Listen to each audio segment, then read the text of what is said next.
ये सामने जो दिख रहा है उसमें पीजेंट रिवोल्ट्स और ट्राइबल रिवोल्ट्स हैं, अपराइजिंग्स हैं जो कि कॉलोनियल एरा में हुई हैं। ये मैं आपको क्यों बता रहा हूँ, क्योंकि ये एग्जाम्स में पूछा जाता है, इनको क्रोनोलॉजिकल ऑर्डर में सेट करना होता है। मुझे आशा ही नहीं पूर्ण विश्वास है कि मैं भूल जाता हूँ तो आप भी भूल जाते होंगे। जैसे आपकी एक्स आपको भूल जाती है वैसे आप भी इनके डेट्स भूल जाते हैं। तो आज की वीडियो में मैं आपको बताने जा रहा हूँ इनको याद करने की कुछ ट्रिक ट्रिक कह लो, तरीका कह लो, जुगाड़ कह लो, कुछ भी कह लो, बस कह लो। लॉजिक मत ढूंढना, क्योंकि मुझे खुद नहीं पता कि ये मैं कैसे बनाया हूँ। लेकिन हाँ, एक चीज़ की गारंटी ये है कि ये काम करता है, ये तुम्हें भी याद हो जाएगा। वीडियो जो भी 4-6 मिनट की बनने वाली है उसको पूरा देख लेना, ठीक है। तो सबसे पहले है हमारा सन्यासी। तो सन्यासी को कैसे याद करेंगे? देखिए, एस से सन्यासी, एस से 17 और एस से 60, मतलब सन्यासी 1760, एस याद कर लेना, नहीं भूलोगे। नेक्स्ट है फकीर। तो देखो भैया, 1776 में एक और बड़ी घटना याद करो मॉडर्न हिस्ट्री की। यही वो समय है शायद जिस समय अमेरिका में अमेरिकन क्रांति चल रही थी। तो देखो, आज अमेरिका बहुत बड़ा देश है, सुपर पावर है, लेकिन जब वो 1776 में था तो वो क्या था? वो भिखारी था, फकीर था, उसके पास कुछ भी नहीं था, बस एक ब्रिटिश कॉलोनी थी। तो फकीर 1776। अब भील पे आ जाओ। तो भील के तुम वर्ड्स काउंट करो, BHEEL, 5। तो 5 का स्क्वायर कर दो, 5 का स्क्वायर 25, मतलब 1825। अच्छा, ये जो दोनों हैं ये 1700 के हैं, बाकी सब 1800 वाले हैं, ठीक है। तो इतना तो मेहनत करना पड़ेगा बॉस। तो भील में हमारा 25 हो गया। अब नेक्स्ट पे आ जाओ, कोल। तो कोल देखो, कोल ऐसे लिखते हैं ना, एल मतलब एक खड़ी पाई लास्ट में, तो लास्ट में इसके भी एक है, मतलब एक खड़ी पाई, मतलब 1831, ठीक है। अब नेक्स्ट पे आ जाओ, खांसी पे। तो देखो, जब भी बॉस खांसी आती है तो आदमी एक बार नहीं खांसता, ज़्यादातर टाइम ऐसा होता है कि आदमी 2 बार खांसता है है ना, कुछ इस तरह से।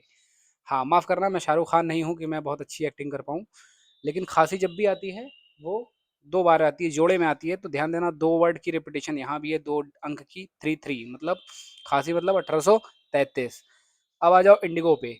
इंडिगो, अगर थोड़ी बहुत रीजनिंग पढ़ी होगी तो आपको पता होगा कि आई का जो प्लेस वैल्यू है वो 9 पे आता है, मतलब जैसे A1 है, B2 है, C3 है, वैसे आई 9 पे आता है। तो इंडिगो लास्ट में 9। अच्छा, इंडिगो के लिए एक और चीज़ ये है कि कॉर्नवालिस ने कही थी कि जितनी चिंता मुझे 1857 के विद्रोह की है उतनी चिंता मुझे नील की भी है।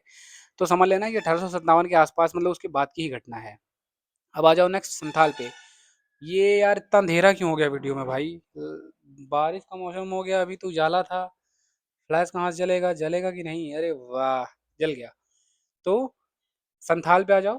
संथाल क्या है? संथाल, एस से संथाल लिखा जाता है, और 5 भी कुछ ऐसे ही लिखा जाता है। जब आप घसीट के 5 लिखते हैं तो भी ऐसे ही लिखा जाता है ना।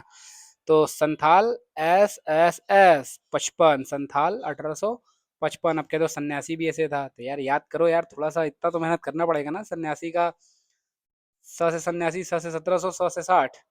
और संथाल का भी ऐसे याद कर लो कि ये कुछ इस नागिन की शेप का संथाल, फिर उसी नागिन की शेप के इसके अंक, संथाल 1855। याद हो जाएगा, भूलोगे नहीं, टेंशन मत लो। अब नेक्स्ट पे आ जाओ, मुंडा पे। तो मुंडा क्या कहते हैं? हम नई उम्र के लौंडों को मुंडा कहते हैं। तो तुम मुंडा की जगह उल्टा याद करो, तुम मुंडा की जगह बुढ़ा याद करो। बुढ़ा वो भी कितने साल का? 99 साल का। तो मुंडा 1899। अब आ जाओ कूका पे। कूका, कुछ सिमिलर साउंड हो रहा है थूका से। तो जब भी आदमी थूकता है तो कैसे बोलता है? थू, थू बोलता है ना। तो ये थू है, ये टू से कुछ मिलता जुलता है क्या? तो याद करना, कूका से थूका, थूका का टू, और टू ये लास्ट में, मतलब 1872। अब 11 नंबर पे आ जाओ, डेक्कन राइट्स। देखो भैया, 1975 में तुम्हें पता होगा कि भारत में भी इमरजेंसी लग गई थी तो काफ़ी दंगे हुए थे। तो उसी से 100 साल पहले 1875 में भी दंगे हुए थे। वो कौन से दंगे थे? वो दक्कन के दंगे थे। ये वाला दंगा पूरे भारत में था। अब आ जाओ पाबना पे। ऐसा है कि 11 बता दिए, इतना बहुत है बॉस। पाबना का सीधा सीधा 1873, 1873, 1873 10 बार बोलोगे तो गुरु याद हो जाएगा। बाकी ये 1873 से 76 तक चला है। तो 76 वाला याद करने के लिए तुम याद कर सकते हो कि पी की जो वैल्यू है वो 16 होती है, तो ये लास्ट में 6 से 76 याद कर लो। कहीं ना कहीं तुमको फायदा मिल जाएगा। 2-3 बार वीडियो देखना, याद हो जाएगा। नहीं याद हुआ तो पहले भी कौन सा याद था, है ना? मतलब थोड़ा सा तो रिस्क लेना पड़ेगा ना आगे।